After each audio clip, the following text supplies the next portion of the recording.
Ketua Umum PDI Perjuangan Megawati Soekarno-Putri mengingatkan seluruh kadernya untuk tidak melakukan manuver politik serta bermain dua kaki jelang pemilu 2024. Megawati bahkan akan mengancam memecat kadernya jika masih bermanuver. Megawati juga mengingatkan hanya dirinya selaku Ketua Umum yang boleh menentukan nama calon presiden yang akan diusung PDIP pada Pilpres 2024. Untuk mengulasnya lebih dalam, saya sudah bersama Hoirul Umam, Direktur Eksekutif Indo Strategik. Kami juga sudah menghubungi DPP PDI Perjuangan, namun hingga dialog ini dilaksanakan, pihak DPP PDIP masih belum ada yang bisa bergabung dalam dialog sore ini. Mas Umam, selamat sore. Selamat sore Mas Reza. Iya, tadi kita sudah lihat pada siang ini ada pidato dari Ketua Umum PDI Perjuangan Megawati Soekarno-Putri, pembukaan pada Rakernas PDIP tadi cukup keras, begitu ya. Kita akan ulas satu persatu. Yang pertama, Megawati menegaskan hubungannya dengan Presiden Jokowi baik-baik saja, tidak pernah ada masalah. Anda melihatnya seperti apa nih, menganalisa hubungan antara Megawati dan juga Joko Widodo melalui pernyataan tadi? Ya, Mas Reza, saya pikir memang tidak ada satu pola konfrontasi yang cukup serius antara Megawati dengan Presiden Jokowi secara personal. Tetapi bagaimana kemudian keduanya mencoba untuk mempersepsikan kepemimpinan nasional 2024 datang, memang tentu ada perbedaan yang bisa. Nah, perbedaan itulah yang kemudian oleh sejumlah pihak memunculkan sejumlah spekulasi bahwa ada kerenggangan hubungan antara Presiden Jokowi dengan Ibu Megawati.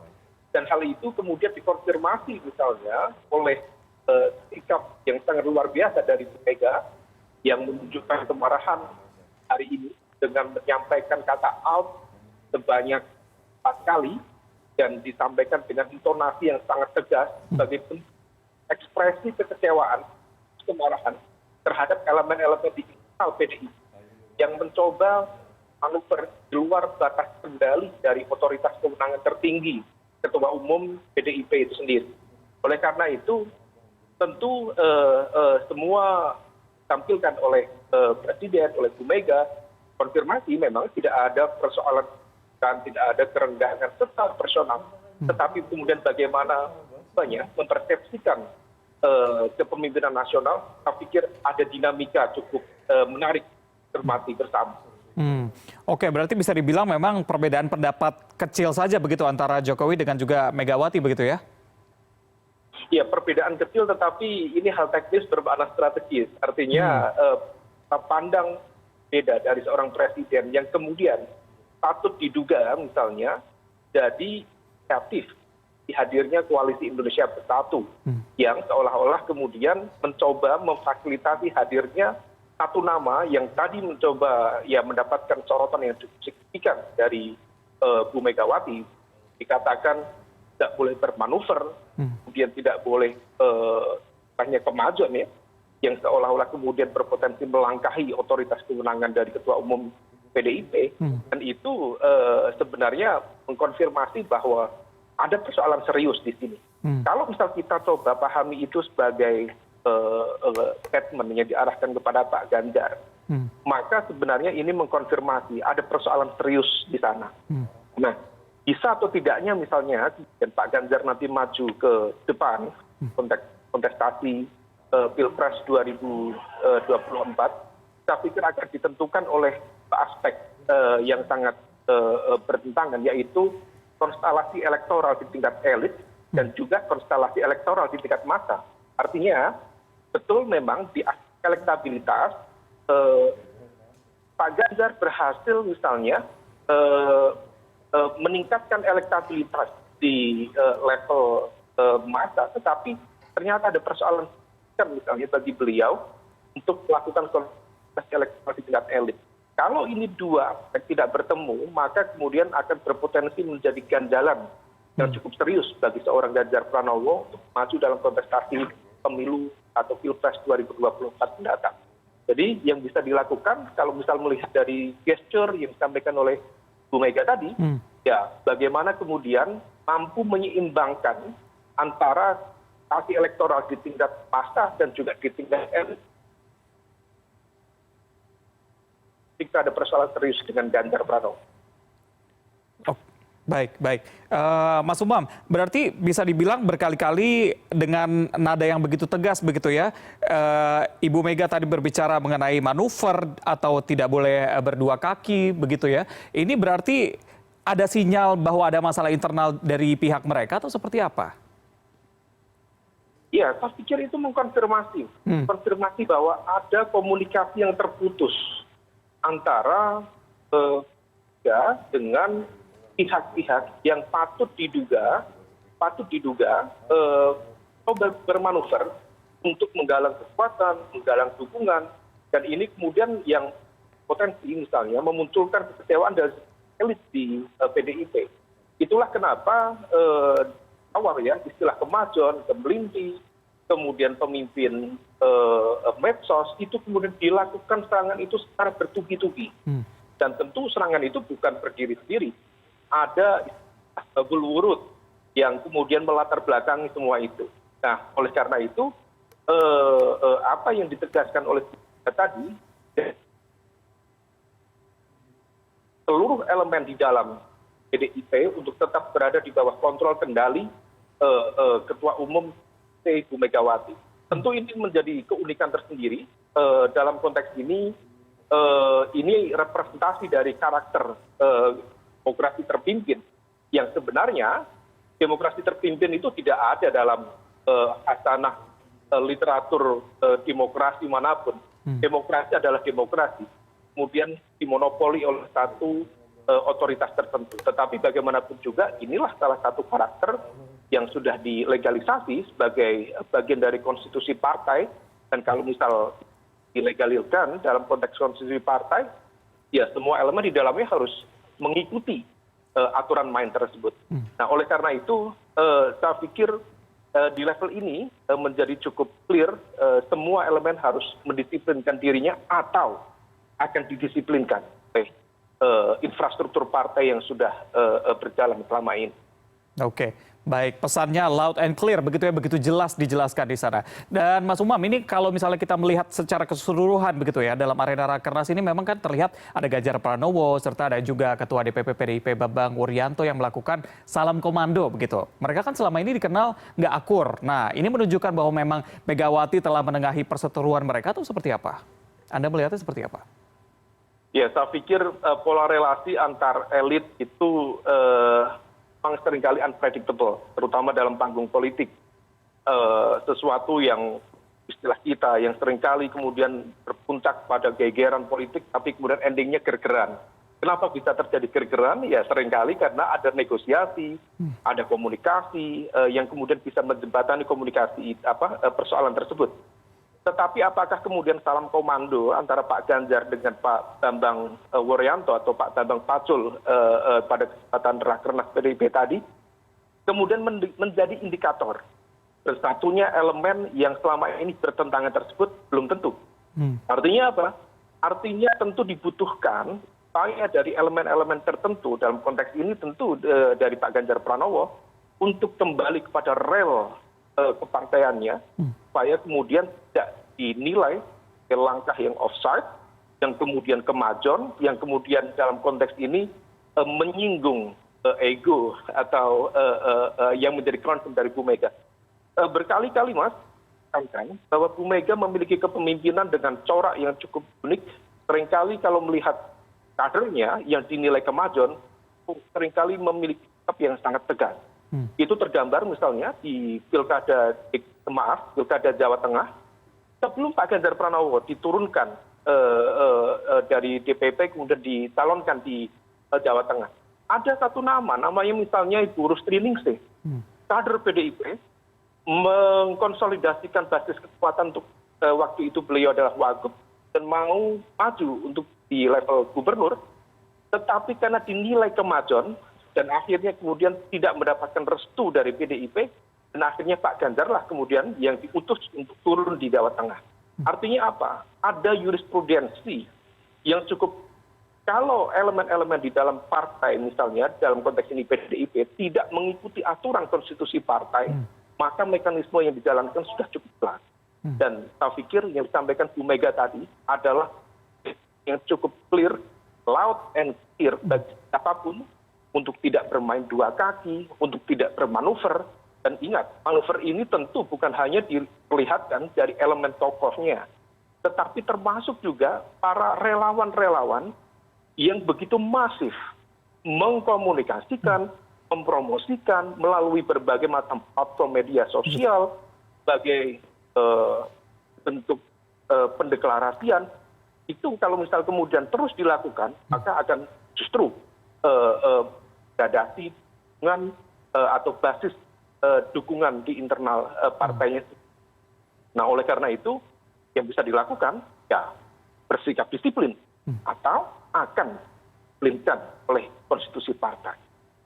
Oke, betul. Beberapa waktu belakangan kita sering melihat tuh ada spanduk dan juga deklarasi-deklarasi begitu ya. Tapi yang di sini bisa dibilang bahwa ketegasannya sudah jelas ketika memang tidak sesuai dengan ADART yang ada, berarti bisa dihempaskan begitu ya. Tapi kalau kita bahas mengenai pidatonya lagi begitu ya, Mas. Ini dalam pidatonya kan Megawati juga menegaskan bahwa dirinya sebagai ketua umum memiliki hak prerogatif begitu. Hanya dia yang bisa menentukan capresnya nanti. Nah, pernyataan ini kira-kira ditujukan ke siapa? Apakah memang ke Presiden Jokowi yang sebelumnya sempat menyinggung di Rakernas Projo lalu begitu? Tentu statement ini bersayap ya, sayap dan berpotensi memiliki spektrum serangan berbagai elemen, bisa mengarah ke Pak Ganjar, bisa mengarah ke misalnya inisiatif politik berada di lingkaran presiden, bisa juga ke sejumlah titik relawan seperti Projo dan lain sebagainya. Tetapi patut diingat, kalau misal drama ini terus kemudian di-maintain, dimunculkan, pada saat yang sama ini juga bisa berpotensi misalnya jaga sekaligus mengkonsolidasikan elektabilitas Pak Ganjar Pranowo misalnya. Kenapa? Ada karakter melodramatik di antara masyarakat kita yang kemudian kalau misal melihat apa yang tadi ditampilkan dalam suasana Rakernas tadi, dengan wajah tegang Bu Mega, sikap keras yang disampaikan oleh Bu Mega sebagai arahan ketua umum partai, seolah-olah kemudian nanti bisa di-maintain misalnya Pak Ganjar Pranowo, orang biasa, kemudian dihadapkan kepada partai yang kemudian anggap tidak mendengarkan aspirasi rakyat. Nah, situasi seperti ini berpotensi memunculkan berbagai kemungkinan, termasuk konteks masyarakat kita yang melodramatik, berpotensi misalnya kemudian ini menjadi drama yang apakah ini benar didesain sedemikian rupa untuk memberikan pelajaran kepada beliau atau justru dipertahankan untuk menjaga elektabilitas, kemudian endingnya nanti PDIP misalnya akan mengangkat Ganjar Pranowo di kontestasi Pilpres 2024 mendatang. Nah, oleh karena itu ini yang kemudian perlu dicermati, apakah ini memang sebuah drama yang ataukah memang sebuah drama yang by design secara politik, tetapi terlepas dari itu semua pihak tentu menghormati konstitusi partai, aturan partai, karena mereka memiliki kedaulatan masing-masing. Dan aturan itu sudah dijelaskan dan baik oleh Bu Megawati, dan siapapun yang berada di lingkungan internal mesin politik PDIP, mau tidak mau, tidak ada pilihan lain selain di aturan konstitusi partai tersebut. Oke, berarti ini bisa dibilang akan menjadi kekuatan besar juga untuk Ganjar Pranowo jika ini terus-terusan diulang bisa menaikkan survei. Karena kalau kita lihat survei beberapa waktu belakangan kan memang selalu masuk dalam 3 besar top of mind begitu ya, Mas? Ya, bisa jadi. Bisa jadi. Artinya dengan karakter masyarakat kita yang begitu mudah disentil rasa ibanya, tanpa kemudian coba misalnya bersikap kritis, bersikap rasional, apa capaiannya, apa narasi yang diusung. Nah, aspek-aspek yang bersifat melodramatik tersebut seringkali kemudian mengubah orientasi sekaligus preferensi politik masyarakat kita. Tentu potensinya bisa beragam, tapi bagaimanapun juga elektabilitas itu adalah hanya satu variabel, tetapi maju tidaknya seorang tokoh tetap ditentukan misalnya oleh dukungan real partai politik. Kalau elektabilitas ini tetapi tidak mendapatkan tiket dari partai, maka akan mengalami bubble. Artinya mengembang dan mengempis hilang begitu saja. Tetapi kalau misal kemudian ada figur yang berharap didukung, tetapi tidak mengikuti aturan mekanisme partai yang dibutuhkan, sama saja kemudian menantang arus, dan itu adalah political suicide atau politik bunuh diri yang justru bisa berakhir konyol dalam proses politik menuju 2024 datang. Oke, baik. Mas Umam, tadi Megawati kan juga menyinggung soal partai yang sombong begitu ya. Tapi kalau kita lihat beberapa hari sebelumnya di Rapimnas Nasdem, Ketua Umum Nasdem Surya Paloh kan sempat menyinggung kesombongannya dalam berpartai begitu. Apakah ini bisa dimaknai saling balas sindiran atau seperti apa? Saya tidak ingin berspekulasi apakah statement Pak Surya Paloh kemarin itu diarahkan kepada PDIP atau tidak. Dan kemudian statement dari Bu Mega tadi diarahkan kepada Pak Surya Paloh atau tidak. Tentu kalau kita mereka-reka, ini ada komunikasi secara tidak langsung yang seolah-olah ini nyambung. Tapi meskipun kita persepsikan nyambung, meskipun ini logik, tapi belum tentu faktual. Nah, oleh karena itu saya tidak ingin berspekulasi di sana. Tapi kalaupun itu terjadi, ini kemudian potensi menjadi sebuah peta baru tentang potensi koalisi menuju 2024 mendatang. Apakah kemudian memunculkan resistensi misalnya antara PDIP dengan Nasdem? Kalau misal kemudian ternyata memang ada persoalan serius, maka akan terjadi. Maka kemudian misalnya Nasdem berpotensi membentuk arus koalisi baru, misalnya bersama Demokrat, dan mengusung narasi perubahan berbeda dengan apa yang disampaikan oleh pemerintah selama ini. Dan ya dalam konteks politik semuanya itu memungkinkan untuk terjadi. Tetapi memang cukup unik karena narasi yang disampaikan tadi cukup nyambung ya, tetapi sekali lagi sesuatu yang logik, rasional, belum tentu dia faktual. Saya pikir gitu Mas Reza. Oke, baik Mas Umam. Ini kalau kami kutip dari detik.com, ini ada PDIP berbicara soal kemungkinan bahwa calon presiden perempuan untuk maju di 2024 nanti. Ini merupakan sinyal semakin kuat PDIP akan mengusung Puan Maharani atau seperti apa Anda melihatnya? Saya pikir Mbak Puan, ini waktu yang tepat bagi Mbak Puan untuk menunjukkan kapasitas kepemimpinannya. Karena bagaimanapun juga kita butuh waktu untuk mengkonsolidasikan basis dukungan, dan itu harus dibuktikan dalam kontestasi kepemimpinan nasional. Jadi kalau misal kemudian konteks ini upaya afirmasi politik perempuan, saya pikir Mbak Puan untuk kemudian melakukan afirmasi itu dengan membuktikan untuk maju dalam kontestasi Pilpres 2024 mendatang. Dan mesin politik partai PDIP memiliki 20%, saya pikir itu angka yang cukup menggiurkan, dan semua partai di level tengah maupun mediocre tentu nanti bagaimana sih keputusan dari PDIP itu sendiri. Oleh karena itu, jika kemudian Mbak Puan misalnya memiliki komitmen dan juga kesempatan maju dalam 2024 mendatang, saya pikir ini sebuah dinamika yang cukup menarik. Tentu ini akan mengeksersis kapasitas kepemimpinan yang bersangkutan. Tinggal nanti kita lihat layak dengan siapa dalam simulasi kepemimpinan, bagaimana kemudian visibilitasnya untuk memenangkan pertarungan, tentu harus diukur secara detail.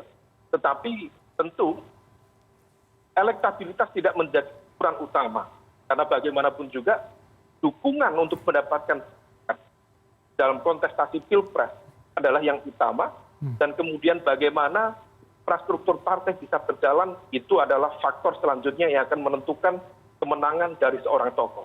Jadi saya berharap kemudian memang perlu narasi afirmasi perempuan, sudah waktunya Mbak Puan untuk maju dalam kontestasi Pilpres di 2024 mendatang. Baik, kita akan melihat nanti bagaimana jalan dari Rakernas PDIP di Jakarta, karena sekarang baru hari pertama, begitu kita akan tunggu bagaimana hasilnya nanti.